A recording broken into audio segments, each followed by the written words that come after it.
เรื่องราวได้มาบ่มพ่นระบบประเทศไทยទាំង10នៅស៊ីเกม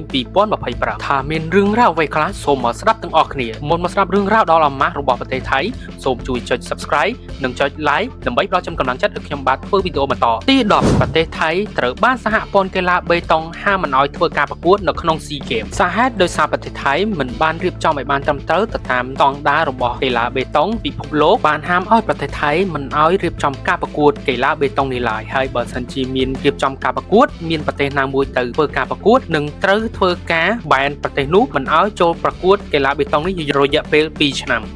ទី9 Poster AI របស់ប្រទេសថៃប្រជាជនថៃបានមានភាពអាម៉ាស់មុខជាខ្លាំងចំពោះ Poster AI ដែលបានបង្កើតដោយជនជាតិថៃហើយក៏មានមតិមួយចំនួនបាននិយាយថារូបភាពដែលបង្កើតដោយ AI នេះដូចអ្នកបង្កើតមិនចេះប្រើ ChatGPT អញ្ចឹងដោយសារតែវាមានរូបភាពខុសប្លែកពីធម្មជាតិដៃមិនត្រូវនឹងខ្លួនរូបរាងមនុស្សមិនស័ក្តិសមដូចជាមនុស្សទូទៅហាក់ដូចជាជួលក្មេងដែលទើបតែរៀនប្រើ AI ដំបូងមកចេញ design អញ្ចឹងហើយ Poster មួយនេះបានធ្វើឲ្យថៃខ្មាស់គេមកអាស៊ានតែម្ដងទី8តារាងប្រកួតបាល់ឈ្មោះប្រទេសខុសទង់ជាតិប្រទេសថៃបានត្រូវរងអាម៉ាស់ជាខ្លាំងអំពីការដាក់តារាងខុសដោយយកទង់ជាតិឡាវដាក់ឈ្មោះឥណ្ឌូនេស៊ីដល់ពេលទង់ជាតិវៀតណាមដាក់ឈ្មោះថៃទៅវិញប្រទេសថៃក៏បានចេញសារសុំទោសភ្លាមៗអំពីប្រទេសទាំងពីរតែទោះជាយ៉ាងណាក៏ដោយក៏ប្រទេសថៃនៅតែរងភាពអាម៉ាស់ដោយសារមិនយកភាពចិត្តទុកដាក់ទៅលើការងារខ្លួនទី7តុក្កតាតំណាងកីឡាស៊ីเกมតុក្កតាដែលតំណាងកីឡាស៊ីเกมនេះប្រទេសថៃក៏បានធ្វើការ design ជាច្រើនរូបតែចុងក្រោយក៏បានធ្វើការជ្រើសរើសយកតុក្កតា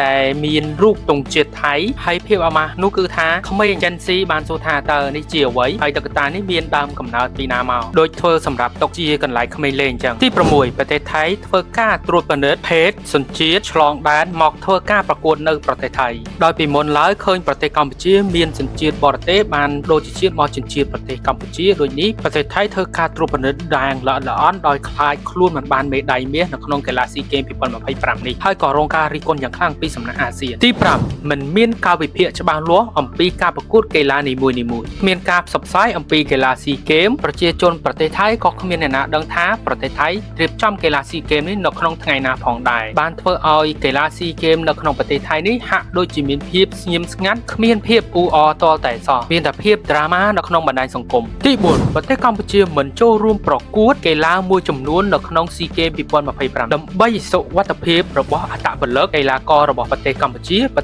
ក៏សម្រេចចិត្តមិនចូលរួមប្រកួតក្នុងជនិតកីឡាមួយចំនួនហើយប្រទេសថៃក៏បានលើកហេតុដោយសារតែប្រទេសកម្ពុជាមិនចូលរួមការប្រកួតទើបធ្វើឲ្យយឺតយ៉ាវនៅក្នុងការរៀបចំការប្រកួតទី3អេក្រង់ផ្សព្វផ្សាយពាណិជ្ជកម្ម LED ដោយម្ចាស់អេក្រង់ LED ពុំបានទទួលលុយកក់អំពីស្ថាប័នណាមួយសម្រាប់ព្រឹត្តិការណ៍ស៊ីเกมនោះឡើយដូចនេះថ្ងៃប្រកួតកញ្ចក់អេក្រង់ LED ក៏មិនដំណើរការធ្វើឲ្យប្រទេសថៃអាម៉ាស់មុខយ៉ាងខ្លាំងទាំងកញ្ចក់ LED គ្រឿងបំពងសំឡេងនៅក្នុងកន្លែងប្រកួតគ្មានក្រុមការងារដែលទទួលខុសត្រូវនៅទីកន្លែងក្នុងការប្រកួតនោះឡើយទី2លុយសម្រាប់រៀបចំតិចជាងប្រទេសកម្ពុជាមហាជនថៃជាច្រើនតែងតែមានទំនុកចិត្តជាខ្លាំងថាបើសិនជាខ្លួនបានរៀបចំកីឡាស៊ីเกมក្នុងឆ្នាំ2025នឹងរៀបចំឲ្យល្អជាងប្រទេសកម្ពុជាហើយនេះគឺជាអ្វីប្រជាជនថៃតែងតែរំពឹងទុកកន្លងមកតែហាក់មើលទៅដូចជាផ្ទុយស្រឡះពីការគិតរបស់ពួកគេសម្បីតែលុយសម្រាប់អត្តពលិករបស់ខ្លួនក៏គ្មានភាពច្បាស់លាស់សម្រាប់ឲ្យពួកគេផងដែរហើយនៅក្នុងនោះក៏មានកីឡាកររបស់ថៃមួយចំនួនសុកចិត្តដកខ្លួនចិនមិនចូលរួមការប្រកួតនោះឡើយហើយជាចុងក្រោយសហព័ន្ធកីឡាប្រទេសថៃ